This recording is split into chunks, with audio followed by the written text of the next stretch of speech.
Aujourd'hui, on va plonger dans un sport qui mérite grave d'être plus connu, le tchoukball. Le tchoukball, c'est l'idée d'un mec, le docteur Hermann Brandt, un biologiste suisse dans les années 60. Alors qu'il en avait marre de voir des athlètes se blesser pendant qu'ils pratiquent leur sport, que ce soit par la faute des déplacements ou des contacts subis, il se met à imaginer un sport qui permettrait aux personnes de se dépenser sans pour autant terminer à l'hôpital ou au pire des cas dans un cercueil. En 1970, il sort le tchoukball, un sport sans contact pensé pour être safe, inclusif et éducatif. Et pourquoi le nom tchoukball? C'est juste le son que fait la balle quand elle claque sur le cadre. Alors, comment ça marche le tchoukball? Le tchoukball se présente comme un mélange de handball, de volleyball et de pelote basque. Deux équipes de 7 joueurs s'affrontent sur un terrain de 27 sur 16 mètres environ, à peu près la taille d'un terrain de basket, et à chaque extrémité, on place un genre de trampoline incliné à 60 degrés, appelé cadre. Le but est de balancer la balle sur le cadre pour qu'elle rebondisse et touche sur le sol du terrain hors du demi-cercle situé près du cadre, sans que l'équipe adverse la chope. Si l'adversaire la rattrape, le jeu continue.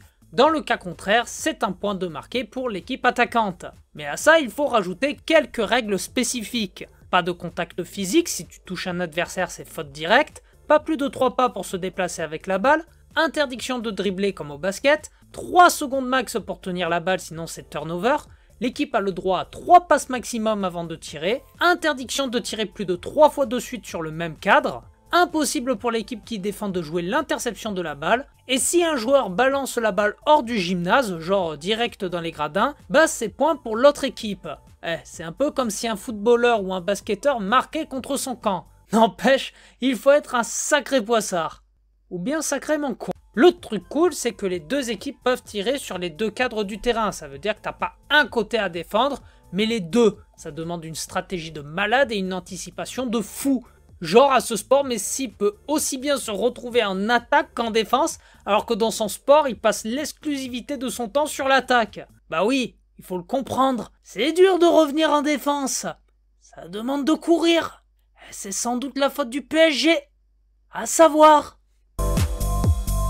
Le tchoukball, c'est encore loin d'être aussi populaire que le foot, le basket, le rugby ou encore l'aquaponie, mais il commence à faire du bruit. Il est très populaire en Suisse où il est né, mais aussi à Taïwan et à Singapour, parce que c'est un sport inclusif qui cartonne notamment dans les écoles, surtout au cycle 3, parce qu'il apprend aux gamins le respect et le travail d'équipe sans risquer de se faire mal.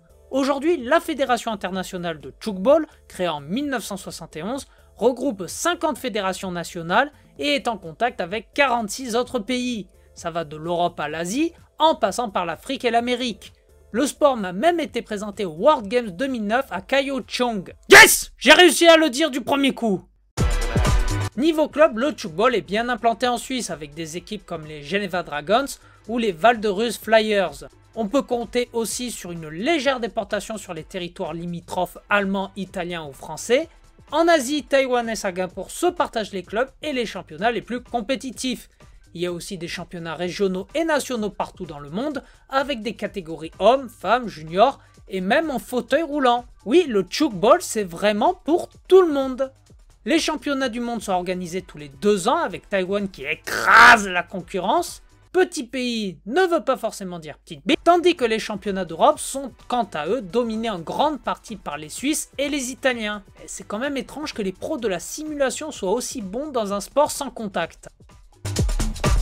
Mais le tchoukball a beau être très marginal, il en reste un sport comme un autre qui a son lot de petites anecdotes un peu rigolotes. Par exemple, cette histoire où lors d'un tournoi scolaire en Suisse, une équipe mixte d'enfants et de profs aurait battu une équipe pro. Non mais, imaginez une équipe de gosses qui mettrait une valise à une équipe professionnelle internationale. Et en France, ça donne quoi? Le tchoukball prend ses marques et ce grâce à la Fédération française de tchoukball. Au niveau des clubs, on peut citer le TCC Val d'Aon, situé dans la commune du même nom, près de Besançon, et de la frontière suisse qui a depuis 2018 remporté les 6 dernières éditions de la Coupe de France, 3 championnats et vainqueur de la seule édition de la Coupe de Beach en 2024. Ah, cette année, ils ont fait la razzia. Ils auraient pu faire le quadruplé historique s'il existait aussi la compétition du logo le plus ridicule du monde. Non mais regardez ça! Une vache avec un calbut sur un fond vert dégueulasse fait sur Paint! Ouah, c'est laid! On a aussi les Faucons de Pont-de-Vaux, situés toujours près de la Suisse, qui ont remporté 4 championnats depuis 2015 et ont honteusement volé l'ancien logo de l'équipe de basket NBA des Atlanta Hawks. Bon, au moins ça lui aura permis de gagner un titre par rapport à son homologue états-unien. Le championnat national s'est joué l'année dernière avec 13 équipes, où 2 villes sont représentées par 2 équipes, à savoir Le Havre en Normandie et ses 170 000 habitants, et Melle dans les Deux-Sèvres, composé de pas moins de 6 000 paumés. En comptant les vaches.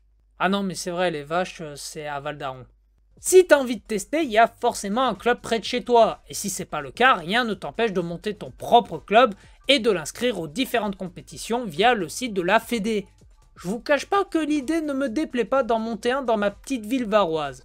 Côté équipe de France, cette dernière participe aux tournois internationaux comme les championnats d'Europe et du monde sans qu'elle soit une nation majeure de la discipline. Un sport sans violence où tout le monde peut jouer, hommes, femmes, jeunes, vieux, pros ou amateurs, c'est stratégique, c'est cardio et ça te fait kiffer en équipe. Alors t'en penses quoi? T'as déjà testé le tchoukball ou t'as envie de t'y mettre?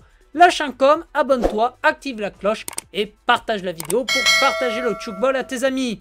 Si tu en as. On se retrouve bientôt pour une nouvelle vidéo. A plus! Ah mais super défense, les défenses incroyables. Super défense de la part de Taïwanais.